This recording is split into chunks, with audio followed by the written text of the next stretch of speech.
Buenos días.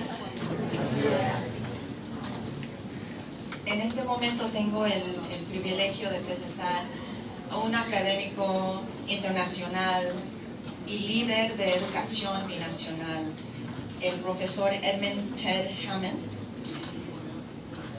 Ted tiene una lista larga de logros en el campo de educación binacional y ha atraído la atención que tanto necesitan los estudiantes que compartimos a través de las fronteras. Y quiero contar un poquito sobre sus logros. Él cuenta con una licenciatura en la educación y estudios latinoamericanos.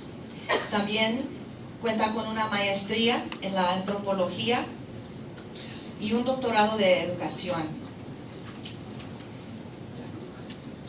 Actualmente es catedrático de la Universidad de Nebraska-Lincoln, pero en este semestre él está aquí con la Universidad Pedagógica Nacional, con un Fulbright.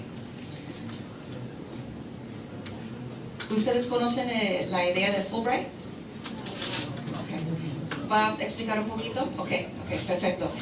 Pero está aquí, es algo muy importante sobre los estudios fronterizos. Y él está aquí viviendo en Tijuana en este momento, este semestre.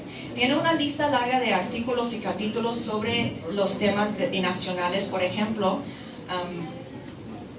un titulado de las escuelas de Estados Unidos a las escuelas de México, desafíos de política educativa en el marco de la gran expulsión. También un capítulo se llama Where Should My Child Go to School? Parent and Child Considerations in Binational Families. Y si cuando ustedes tienen la oportunidad, es buena idea de buscar por el internet, porque él tiene, de veras, I've been following you for quite a bit of time, so it's wonderful to be able to meet you in person, because I've been following your research. Un premio que ha recibido Profesor Hammond se llama el Henry T. Trueba Award for Research Leading to the Transformation of Social Contexts of Education. Y un secreto, el profesor Henry T. Trueba era un profesor en nuestro departamento en la Universidad Estatal de San Diego hace muchos años.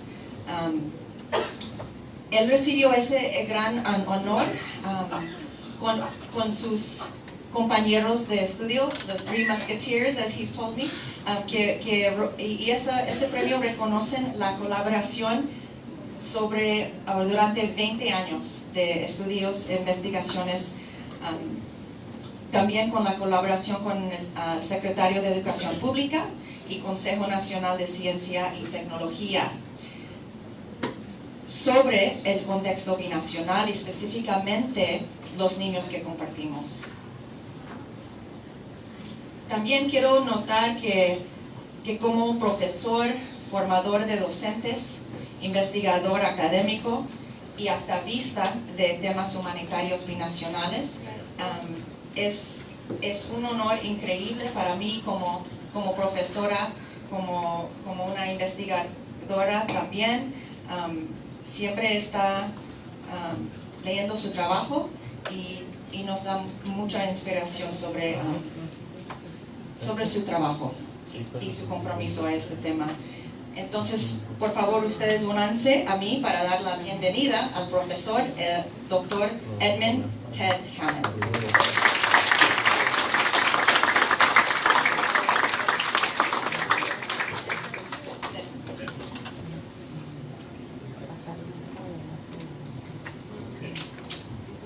Gracias. ¿Ustedes pueden oírme bien? Ok, pues primero debo empezar pidiendo su paciencia. Quizás como ustedes pueden oír, hablo inglés mejor que español. Y de algunas maneras cuando hablo español es como un señal de radio AM. A veces el señal es muy claro y distinto y otras veces mucha estática. Y en avance ustedes deben estar avisados porque existe la posibilidad que algo que digo no significa nada porque estoy usando palabras que no existen. pero voy a tratar de comunicar en español. Pienso que el papel de un intelectual, y fijo que soy intelectual, es provocar. Y tenemos que pensar, como ya algunos de las personas antes que lo han dicho, tenemos que pensar por un momento en la vulnerabilidad. Y la vulnerabilidad de los alumnos transnacionales, los jóvenes migrantes que pasan tiempo en los dos lados de la frontera. Y tenemos que pensar qué porción de la vulnerabilidad o qué tipo de vulnerabilidad viene a causa de cosas que nosotros como maestros no podemos controlar. Vienen del ambiente en que viven. Pero también tenemos que pensar en los obstáculos que nosotros creamos. Que nosotros, a causa de lo que hacemos o a causa de lo que no hacemos, se complica las vidas escolares de algunos alumnos. Es por eso que digo que mi papel es provocar. Bueno, para explicar la presentación voy a empezar con mi tesis. Después de eso, para que ustedes saben qué estoy tratando de convencer a ustedes. Después de eso voy a ofrecer algunos antecedentes, por qué estoy calificado a hablar de estas cosas y en aquel momento voy a explicar qué es un Fulbright. Y después vamos a prestar atención a la demografía estudiantil de jóvenes migrantes en Baja California y de allá las implicaciones para la formación docente. Si ustedes pueden imaginar por un momento que en vez de ser un güero, calvo y viejo, que era alumno joven de herencia mexicana, hablando al mismo nivel de español, en vez de, ay, qué raro es que está comunicando a este nivel, sería, qué triste que está comunicando a este mismo nivel, ¿verdad? Y tenemos que pensar en la diferencia entre la expectativa y nivel de producción. La verdad es que hay alumnos que no, hasta ahora, han tenido mucha oportunidad de desarrollar su capacidad de comunicar en español académico, a la vez que son inteligentes, a la vez que tienen capacidad. Y nuestro reto, quizás, nuestro trabajo, es reconocer la potencial en vez de juzgar la falta de desarrollo hasta ahora. ¿Okay? Bueno, vamos a empezar. Y esto es mágico porque no tengo botón aquí, es que están anticipando cuando quiero un cambio. Y perfecto hasta ahora. Okay. Lo más de 80,000 alumnos internacionales migrantes están en Baja California. Igual que los 800,000 alumnos de este perfil por todas partes de México, tienen que desarrollar habilidades diferentes y derivar beneficios diferentes de la escolarización que los otros alumnos mexicanos, porque sus vidas han estado diferentes que sus padres y probablemente se quedaron diferentes. Ustedes quizás están de acuerdo, quizás no, pero esto es lo que voy a tratar de explicar o justificar. ¿Podemos continuar? Por eso, la formación docente y la formación de liderazgo escolar en México tendrá que estar diferente porque las tareas han cambiado. Se ponen más complejas. La formación también tiene que cambiar porque tanto del futuro de la región, del país y del mundo es incierto. ¿Okay? Estamos viviendo en un tiempo, una época de mucho cambio y no podemos anticipar todos los cambios que van a encontrar nuestros estudiantes, nuestros hijos, nuestros nietos, las próximas generaciones, ¿verdad? Y de algunas maneras nuestra tarea es para equipar a ellos a resolver problemas, negociar condiciones que nosotros no podemos anticipar, ¿verdad? Estoy seguro cuando yo era un joven, cuando estuve en la preparatoria, nadie me mencionó nada sobre los teléfonos celulares. Nadie, porque no existían. ¿verdad? Ahora, un reto en el salón, en los Estados Unidos al menos, en los salones universitarios, es que los niños, o pues, mejor decir, los alumnos universitarios están jugando Candy Crush en vez de prestar atención a mí, ¿verdad? Entonces, el ambiente de la aula ha cambiado, pero los cambios son más graves que eso. Y hay cosas que no podemos anticipar ahora, que sin embargo van a pertenecer en el futuro. Continuamos. Ok, antecedentes. Hace casi 20 años desde que preguntábamos, y cuando digo preguntábamos, ¿quiénes nosotros? Pues estaba mencionando la doctora Hernández que yo soy uno de los 3 mosqueteros. ¿Okay?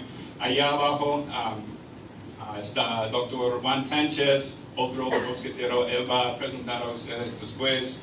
Ahora en un avión entre Monterrey y Tijuana está el doctor Víctor Zúñiga, pues quizás primer mosquetero, quizás tercer mosquetero, pero va a presentar tercero.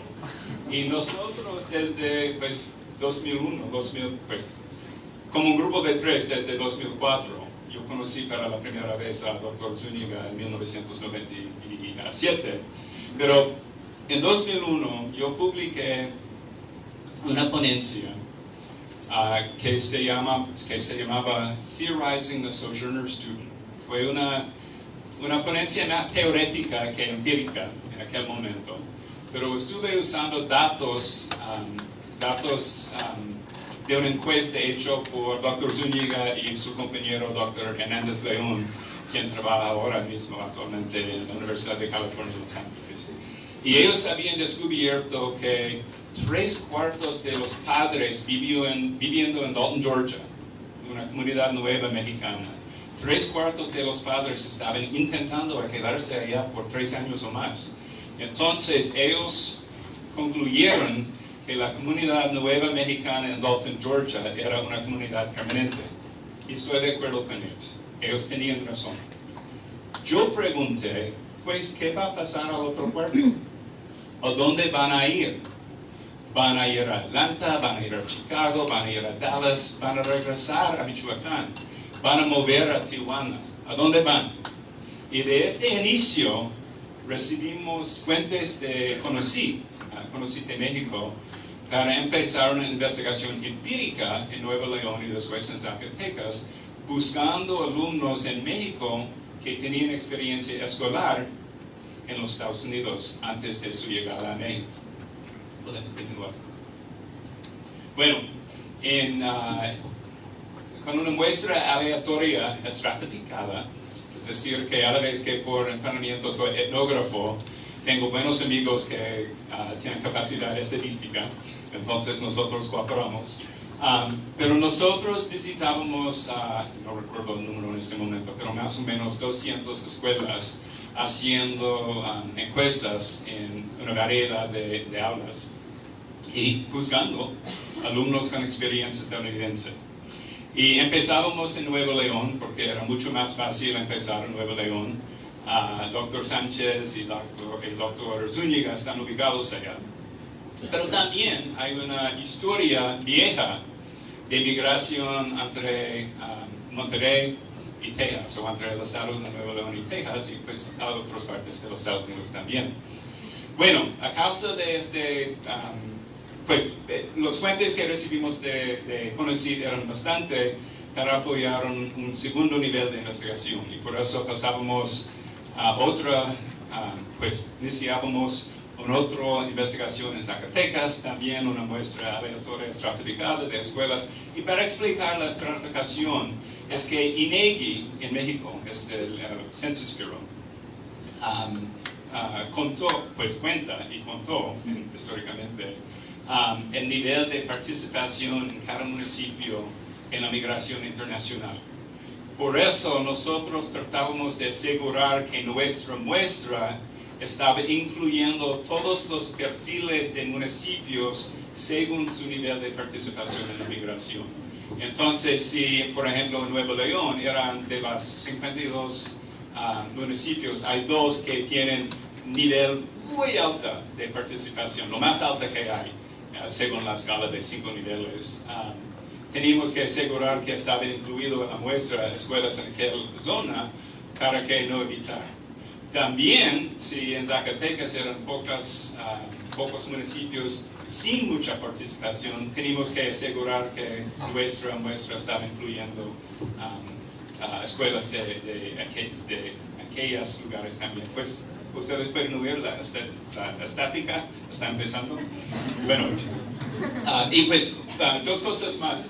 A causa de nuestro éxito, a causa de lo que nosotros estamos aprendiendo y a causa de un cambio en el gobierno de México a nivel nacional, la Secretaría de Educación Pública empezó un programa que se llama Educación Sin Fronteras. Y nosotros, ¿cómo se dice? Nosotros firmábamos un convenio con ellos para escribir un libro que se llamaba Alumnos Transnacionales, Escuelas Mexicanas, frente a la globalización. Y a causa de este libro y un guía didáctica que estaba también creado como parte del mismo proyecto, empezábamos a dar capacitaciones en la Ciudad de México a personas de todas partes del país. A causa del éxito de eso, a causa del interés de la Secretaría de Educación Pública Nacional, ellos, ¿cómo se dice?, nos daron más fuentes para realizar investigaciones en 2 estados nuevos, en Puebla. Puebla no tiene una historia muy larga de migración a los Estados Unidos, pero recientemente ha tenido una migración intensa, en particular a Nueva York. Entonces, para comparar Zacatecas con migración histórica, a Puebla con migración nueva, dinámicos diferentes, nosotros pudimos investigar eso. Y pues también tenemos la oportunidad de incluir Jalisco. Y a causa de otro vínculo, en 2013 empezamos también a hacer investigaciones en Morelos. Entonces, en nuestra muestra hay Nuevo León, Zacatecas, Puebla, Jalisco y Morelos. Pero de algunas maneras podemos decir que nunca habíamos estudiado de una manera intencional y fuerte una zona de la frontera. Voy a hablar un poco más de eso en un momento. Pues podemos continuar.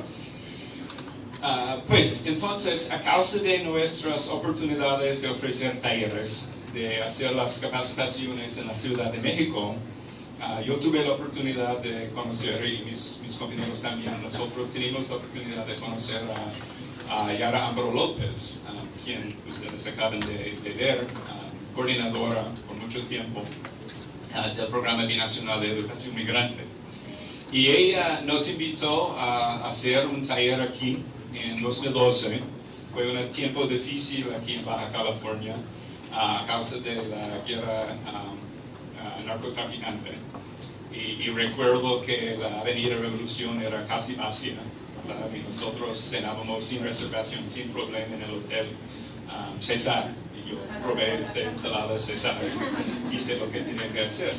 Pero más que eso, es que a la vez que era un tiempo difícil aquí, peor que ahora seguramente, estaban viviendo aquí alumnos con experiencia transnacional.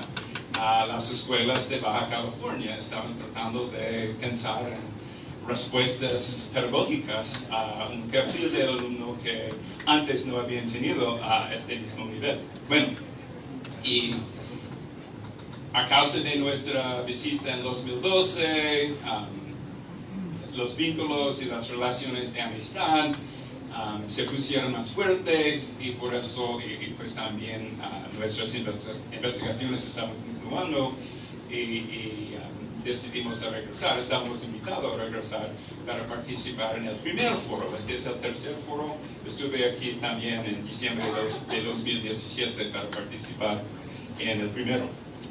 Bueno, siempre, pues no debo decir siempre, pero por mucho tiempo he pensado que tenía que entender mejor la frontera. Y obviamente hay dinámicos diferentes entre Laredo y Nuevo Laredo, o Matamoros y Harlingen, lugares en Texas, comunidades más pequeñas. El dinámico aquí entre San Diego y Tijuana es más como Ciudad Juárez y El Paso, Texas, ¿verdad? Es que hay una zona metropolitana que está dividido, sin embargo, por frontera.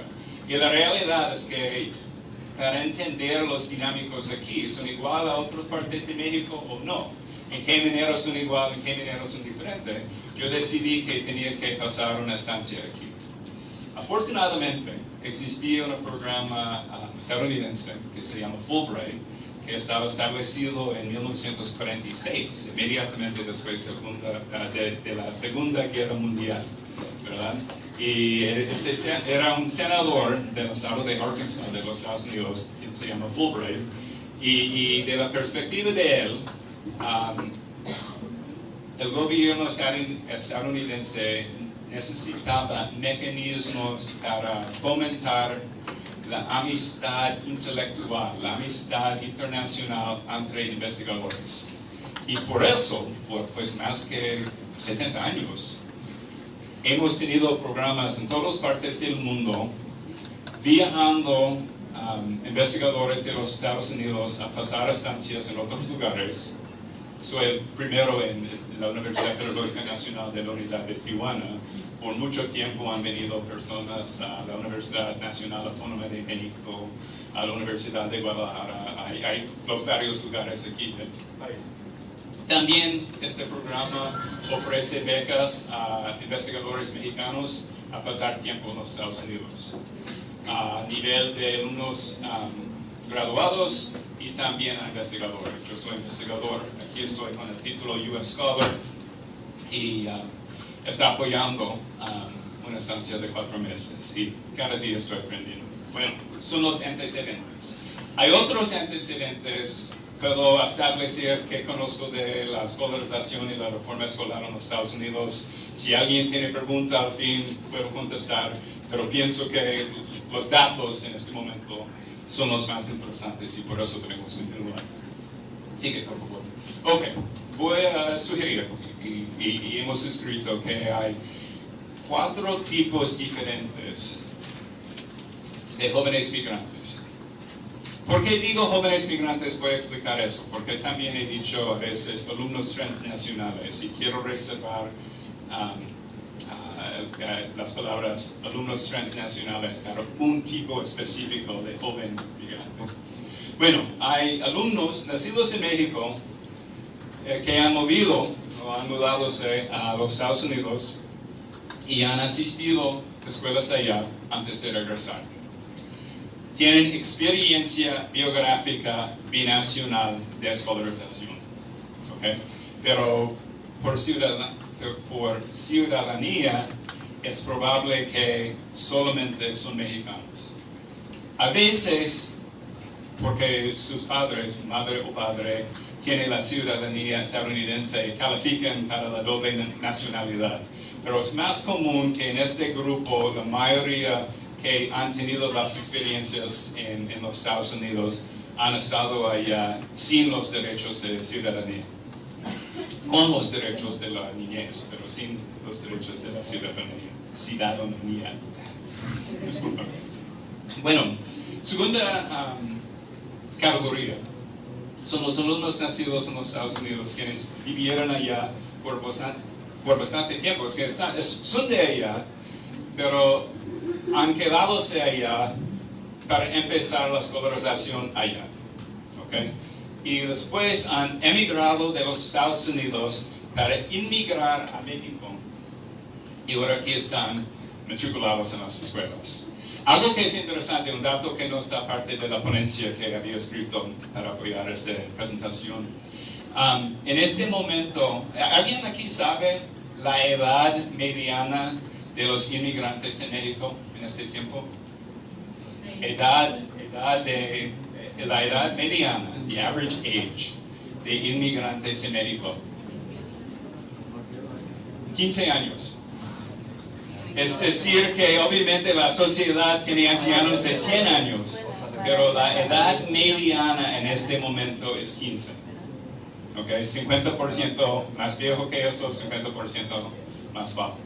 Es impresionante, es decir que la inmigración mexicana es inmigración estudiantil. ¿Okay? Bueno, Tercera categoría, alumnos nacidos en los Estados Unidos quienes salieron antes de empezar su escolarización allá.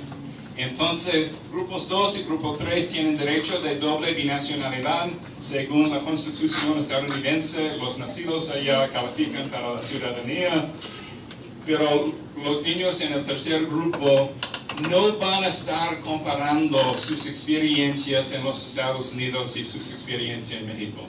Es decir, que su futuro quizás va a estar en los Estados Unidos en parte o completamente. Sin embargo, su experiencia escolar es una experiencia mononacional. ¿Okay? Entonces, los niños en grupo 1 y grupo 2 están comparando y sus orientaciones, cómo se comportan en el aula, va a estar afectado por lo que han aprendido en otro lugar, y los maestros de aquí tienen que adaptar a las disposiciones de los alumnos que en parte estaban formados en otro lugar. Y en un cuarto grupo más pequeño, y voy a hablar de la cantidad de niños en esta última categoría en un momento. Hay niños en educación básica en este momento en Baja California quienes no estaban nacidos en México, tampoco no estaban nacidos en los Estados Unidos, son de otro lugar. En este momento hay como casi 200 niños nacidos en Venezuela. Hay como 150, algo así, de Honduras. Más o menos una cantidad igual de Guatemala.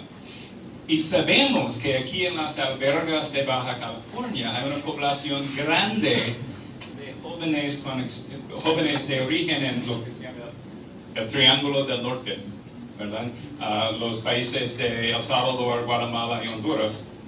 Desafortunadamente, países que en este momento están sufriendo de mucha violencia, ¿verdad? Pero según los datos que en un momento vamos a repasar, los niños a la vez que tienen derecho de ingresar en las escuelas mexicanas, hasta ahora la mayoría no están ingresados. Están en alberga, pero no están en la escuela.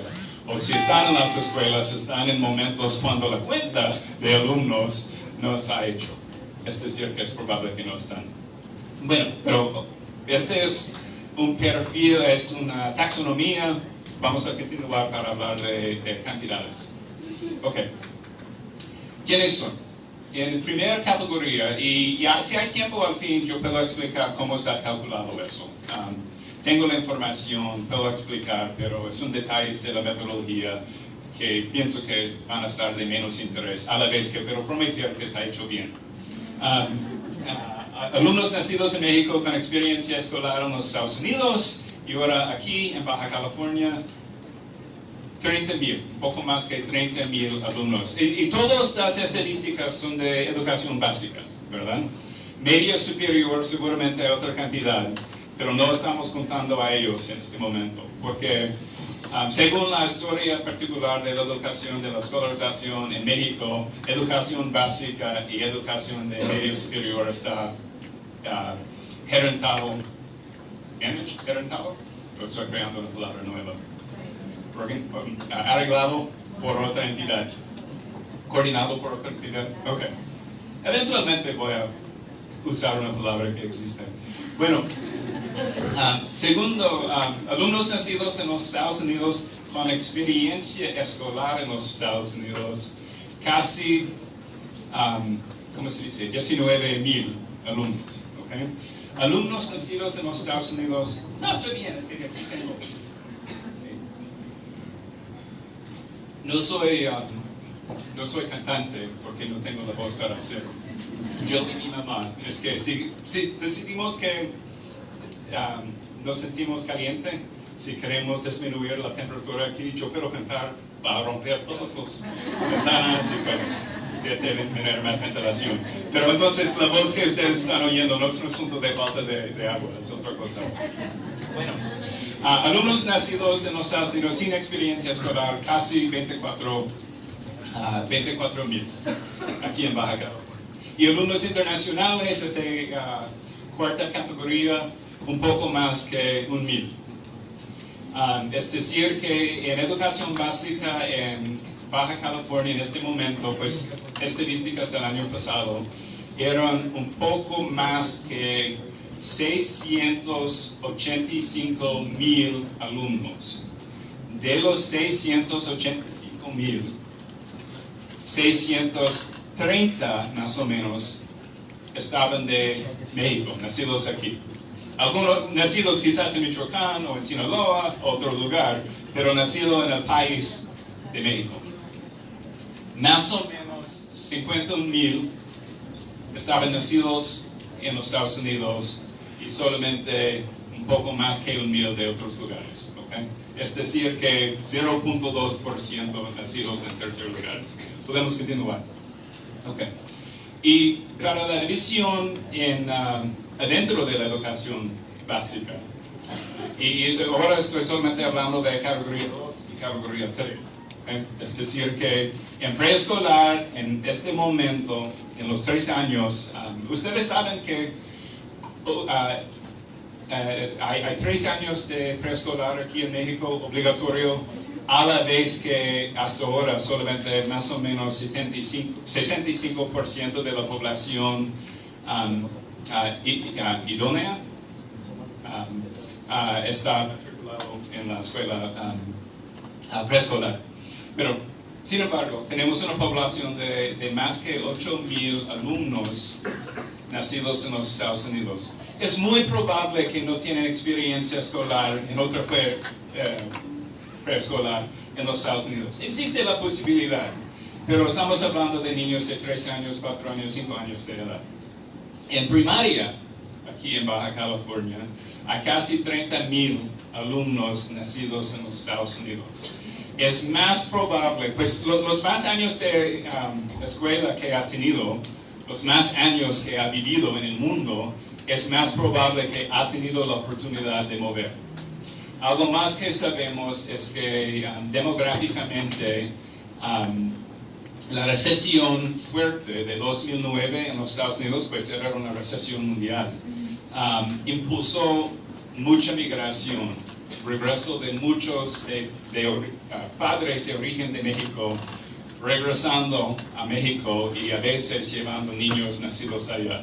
Es decir, que en secundaria hay una población nacido, porque los que ahora están en secundaria tienen 11 años, 12 años, 13 años, 14 años. Estaban nacidos durante, o antes o durante la recesión.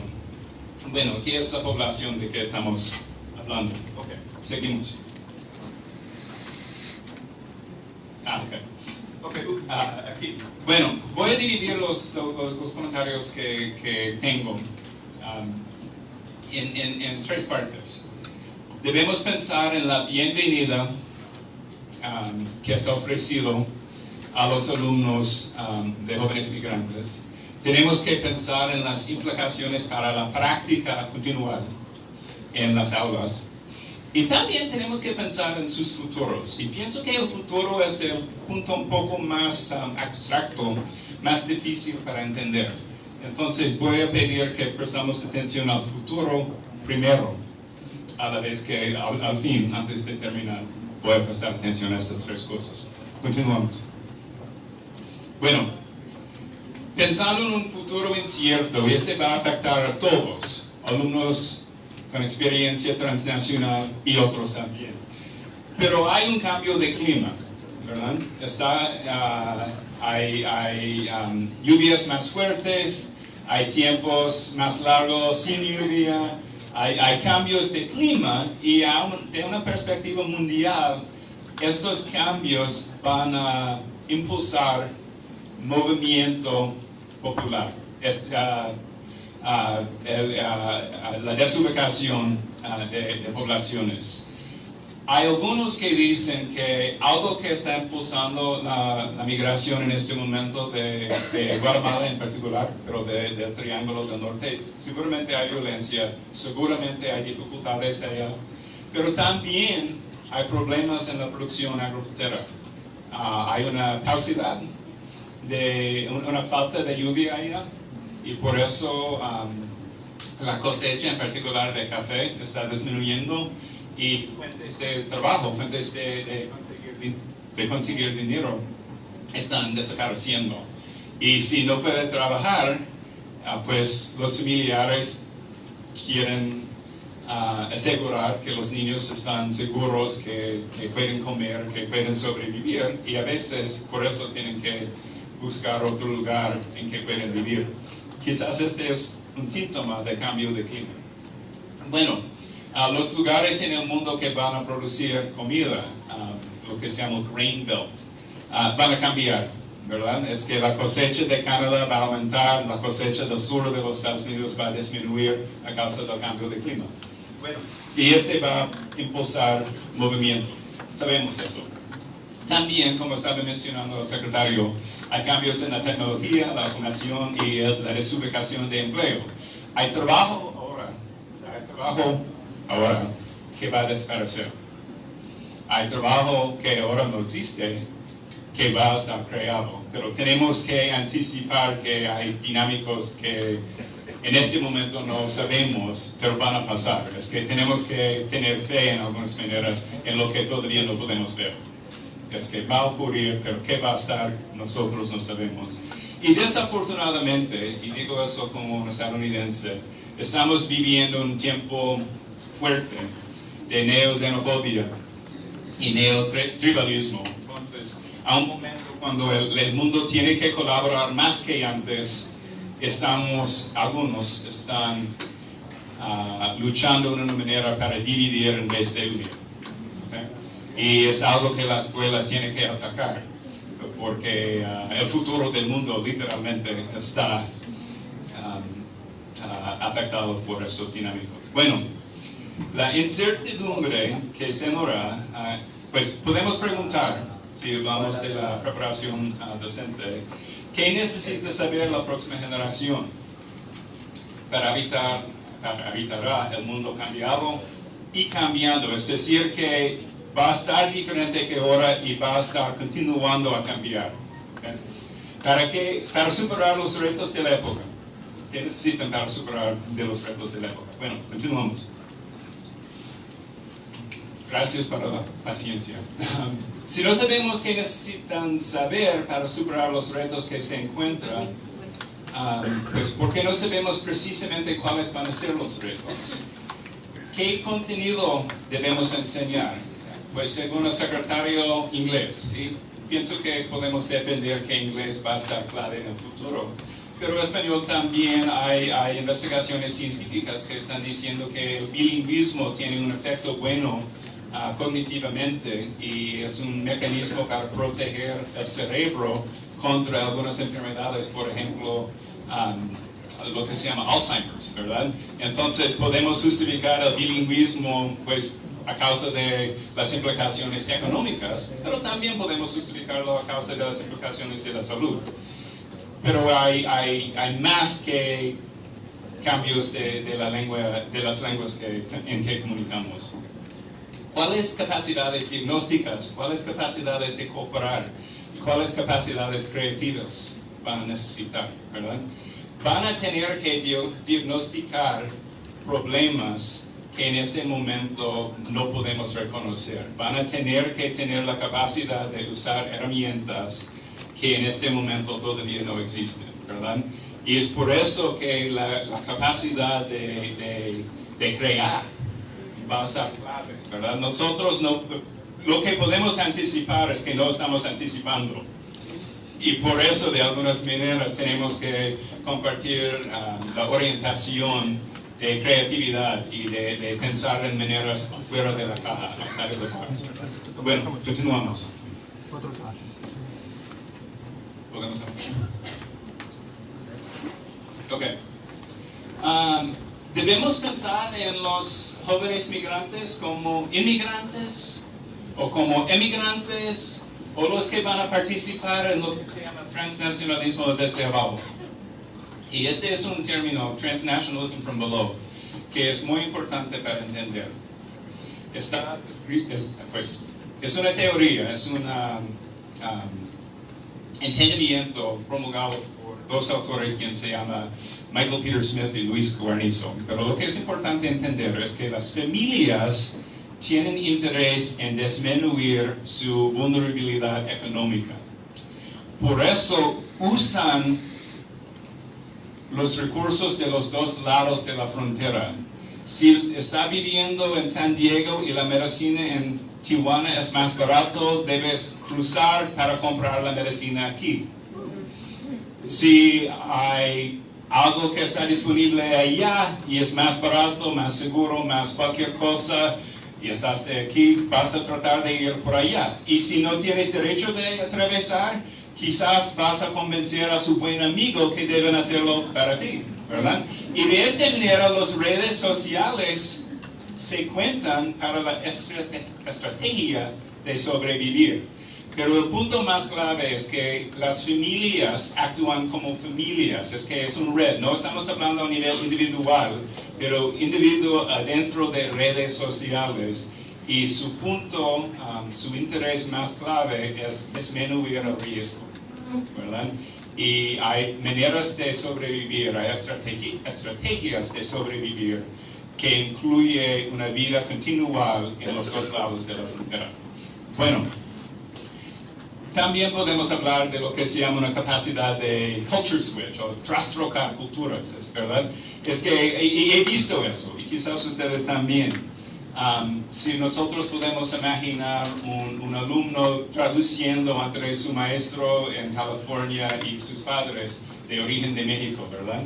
Y están explicando algo a la maestra en inglés, traduciendo de algo que sus padres quieren comunicar, y en el próximo momento están hablando como hijo a padre o hijo a madre en español, ¿verdad? Esta capacidad es un cambio lingüístico, pero muchas veces es también un cambio cultural, porque tienen que reconocer que la relación entre alumno y maestro es diferente que hija a madre, ¿verdad? Entonces están haciendo más que cambiar lenguas, están haciendo más que traducir, es que están viviendo en dos mundos culturales que están presentes en un momento en el mismo lugar.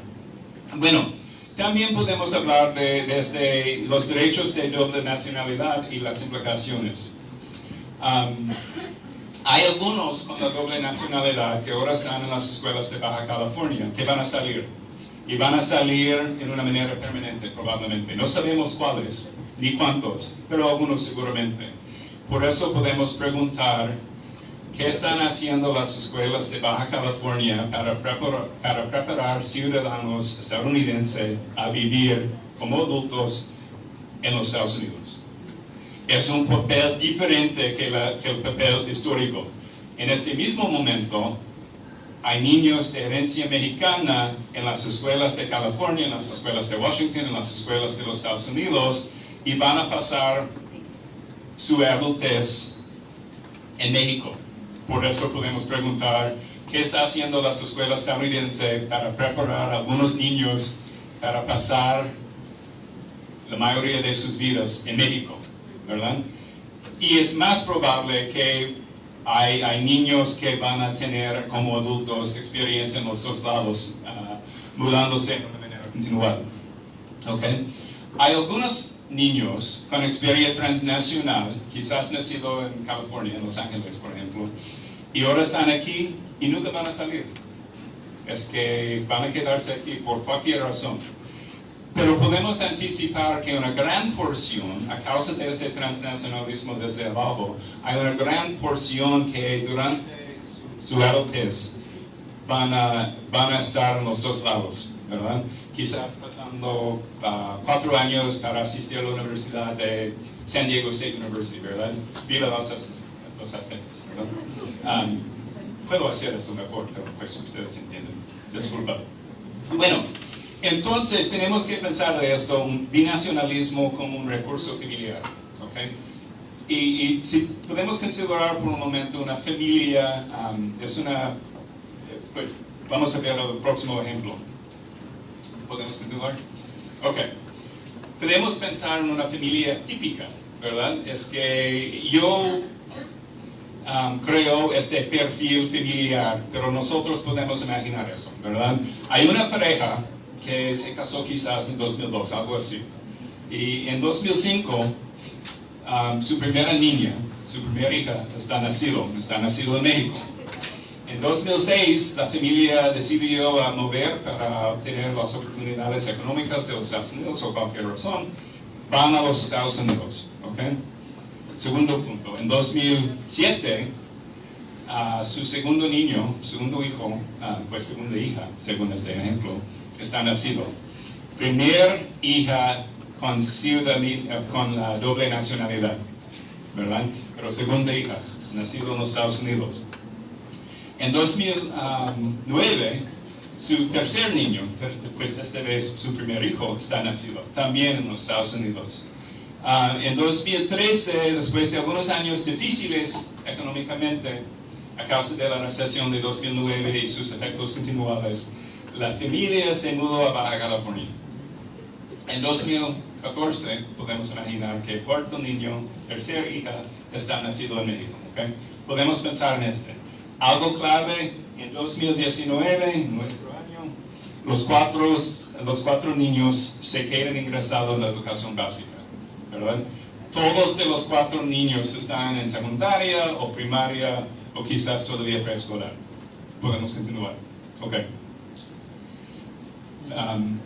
Pensando en esta familia, podemos añadir nombres, ¿verdad? María de los Ángeles estaba nacido en México.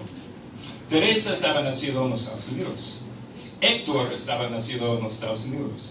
Ana Claudia estaba nacido en México. Okay. ¿Cuáles son los horizontes de oportunidad para los 4 hermanos? Y yo puedo sugerir que son diferentes, según orden de nacer, según derechos de doble nacionalidad, según las implicaciones de escolarización estadounidense. Bueno, debemos preguntar si necesitan las mismas cosas de la escolarización.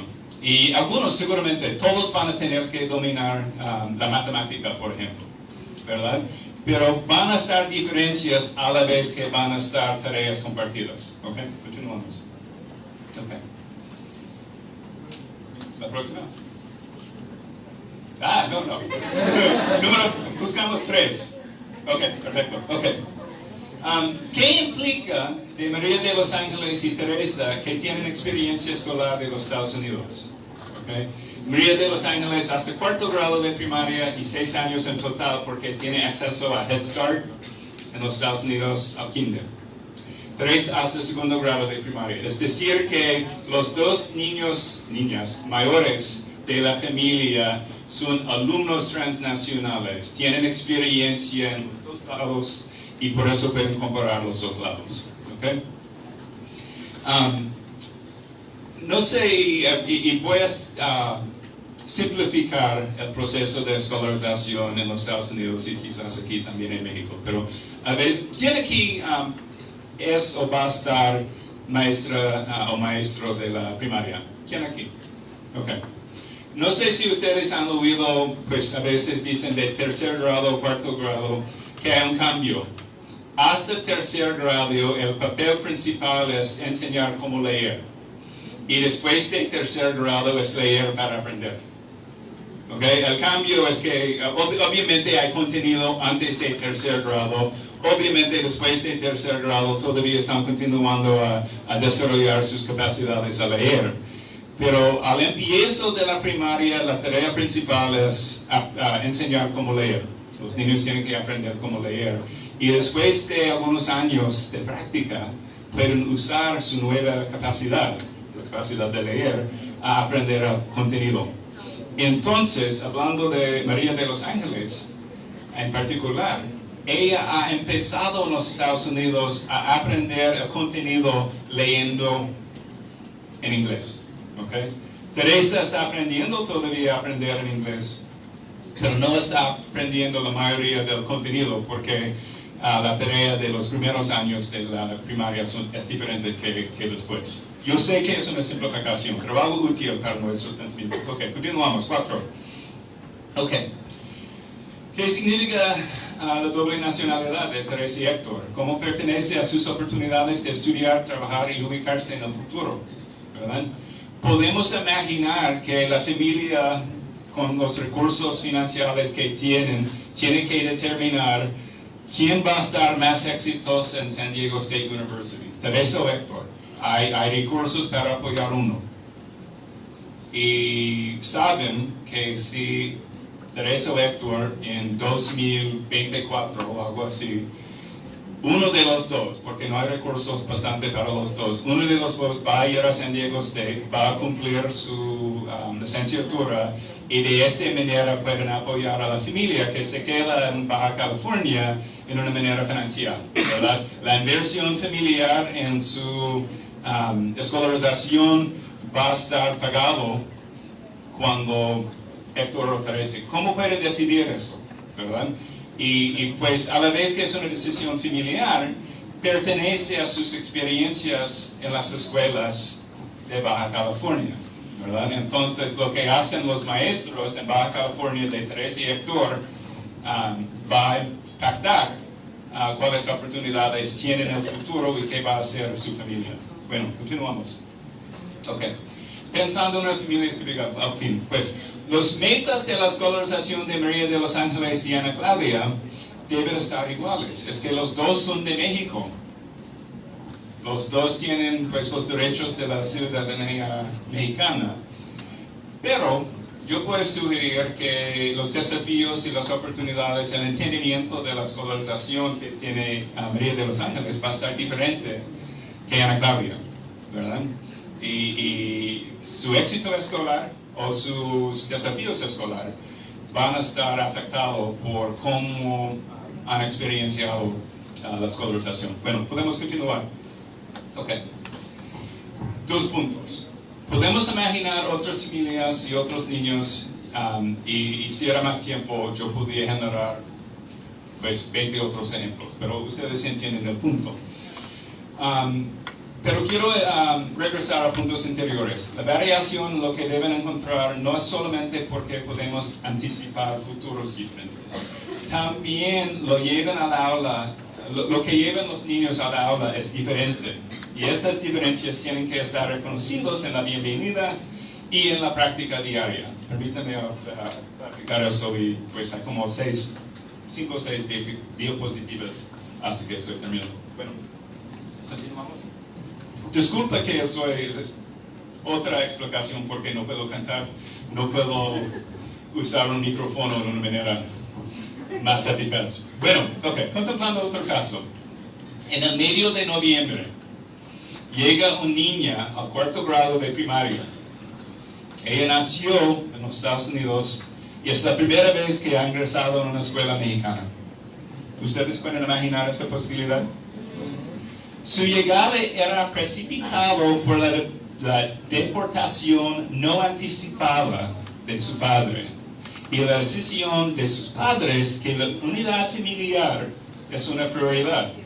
Es decir, que ella podía quedarse en una familia dividida o podía mover en una familia unida. Es una decisión que tienen que hacer los padres. Bueno, y por eso hay más choque o trauma que normal, ¿verdad? Yo voy a decir que para cambiar direcciones, para mover, siempre hay una tensión, ¿verdad? Es que tenemos que crear nuevas amistades, tenemos que despedir a nuestros amigos viejos y pues siempre hay complicaciones, pero si incluimos la deportación y la falta de oportunidad de anticipar el cambio es más difícil. Bueno, es la primera vez que ha visitado el país de nacimiento de sus padres. Esta niña es de ella. Continuamos. En su primer día, nuestra niña tiene que ir al baño. Yo voy a sugerir que todos los seres humanos tienen que ir al baño cada día, ¿verdad? Es la verdad. Pero ¿cómo sabe dónde debe ir? No es muy común que una niña de 9 años no es muy común que tienen accidentes, ¿verdad? Pero si solamente pueden comunicar en inglés, ¿quién deben preguntar? ¿Qué deben preguntar? ¿Verdad? Y a la vez que es algo muy cotidiano, puede estar en la mente de la niña una emergencia. Obviamente, ¿verdad? Es muy incómodo y están muy preocupados. Y va a afectar la bienvenida que reciben en la escuela. Es un detalle tan absurdo, tan cotidiano, pero tan poderoso si nadie está ayudando a ella a decir, pues por allá, ¿verdad? ¿Quién debe preguntar? ¿Cómo sabe cuándo es aceptable ir y cuándo se desaconseja? ¿Quién está encargado en pensar en detalles de este tipo? ¿Verdad? Si podemos anticipar que el movimiento estudiantil va a incluir ejemplares de este tipo, ¿quién está encargado en la escuela para asegurar que la niña sabe a dónde debe ir, cuándo debe ir? ¿Okay? Bueno, pensando en este ejemplo por un momento más. La próxima. En su tercer día, podemos imaginar que llegó el jueves, ¿verdad? Y después viernes, a un fin de semana, tercer día de su escolarización mexicana. Es un lunes. Y pienso que tengo razón, ¿verdad? Que el reconocimiento de la bandera siempre es lunes. ¿Tengo razón? Ok, bueno. Entonces, ella nunca ha, ¿cómo se dice? Se saluda a la bandera. Ella no sabe cómo hacer, ¿verdad? Está así, está así, está así, así. Pues, no sabe, nunca ha visto. Y las canciones y lo que están repitiendo los otros alumnos, ella no sabe, ¿verdad? Y podemos imaginar padres crueles, pero padres actuando como niños, burlando a ella, ¿verdad? Porque ella no sabe qué debe hacer. ¿Qué efecto tiene esta recepción a su comodidad o incomodidad en su escuela nueva? ¿Quién está encargado en esta parte de la orientación de este niño? ¿Okay? Hay como 3 diapositivas más. Continuamos. Okay. Los retos de la niña no son insuperables. Sin embargo, si no reciben atención, pueden tener efecto negativo y duradero. Si están anticipados, pueden estar resueltos fácilmente. Pero no estamos acostumbrados a pensar en estas cosas. Es decir, que podemos evitar la vulnerabilidad o podemos complicar la vulnerabilidad. Tenemos capacidad en nuestra escuela para explicar estas cosas en inglés, ¿verdad? La niña va a aprender español, va a tener una capacidad bilingüe eventualmente. Pero en el momento de llegar, ¿quién puede ayudar? ¿Okay? ¿Quién está encargado en esta parte de la orientación de este niño? Continuamos. Un punto final. Acogiendo a jóvenes migrantes no es solamente un asunto de trayectorias diferentes, ni de los retos de dar la bienvenida. También tenemos que prestar atención a sus implicaciones para la enseñanza, la práctica escolar, incluyendo las expectativas comunes que tenemos para todos los alumnos, por ejemplo, la maestría de la matemática. Sin embargo, a veces tiene que estar diferenciado. Es la verdad, a nivel de vocabulario, ¿qué son las traducciones de product? Estoy imaginando la lección de matemática en 4º o 5º grado de primaria en los Estados Unidos. Hablamos de, en una manera muy específica, product, ¿verdad? ¿Qué es la traducción de product en español? Hablamos de multiple. ¿Qué es la traducción? Hablamos de dividend, hablamos de addition. Pues, es que el niño quizás entiende todo de eso, pero nunca han oído las palabras en español, ¿verdad? Pero voy a sugerir que también tenemos que considerar este reto al nivel de discurso. ¿Podemos continuar? Un niño quien ha estudiado, un niño quien ha estado instruido que es más importante a show mastery of concepts, ¿verdad? En los Estados Unidos es muy común, según la nueva matemática, que en realidad no es muy nueva. Según la nueva matemática, tienen que mostrar sus pensamientos, ¿verdad? Y el resultado correcto es menos importante que mostrar las etapas de calcular. Si una niña está acostumbrada a eso y está haciendo lo que según su entendimiento deben hacer, y la maestra está impaciente, ¿por qué estás haciendo eso? ¿Verdad? Lo que es importante es resolver el problema. Y la maestra no está equivocada, la niña tampoco no está equivocada, pero no están comunicando. Y a causa de eso pueden estar retos en la aula, retos que podemos anticipar, pero si no anticipamos que van a estar, no vamos a hacer nada diferente, ¿verdad? Ok. Pienso que hay una diapositiva más. ¿Continuamos? Ok. Para concluir, en Baja California, donde hay un alumno de cada 8, es un joven migrante de un tipo u otro. Y cada alumno, pues podemos imaginar en esta audiencia de, pues, ¿cuántos somos? Cientos, ¿verdad? 12 personas quizás, 13 personas, según este modelo, tienen experiencia binacional. Y todos están asentados cerca de un alumno con esta experiencia, ¿verdad? Es decir, que la influencia del binacionalismo está afectando todas las escuelas de Baja California. Bueno, y cada alumno está influido por la presencia de alumnos binacionales. Los supuestos tradicionales de diseño no caben igualmente a cada alumno, ni pertenecen igualmente a cada alumno.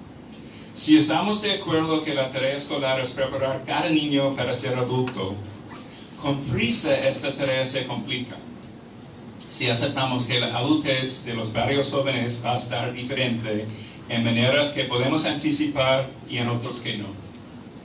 Por eso los maestros y directores de escuelas están implicados en cómo podemos reaccionar, pero también los programas de formación docente. Son mis puntos. Yo necesito una línea como un chiste o algo para concluir, pero este es el fin.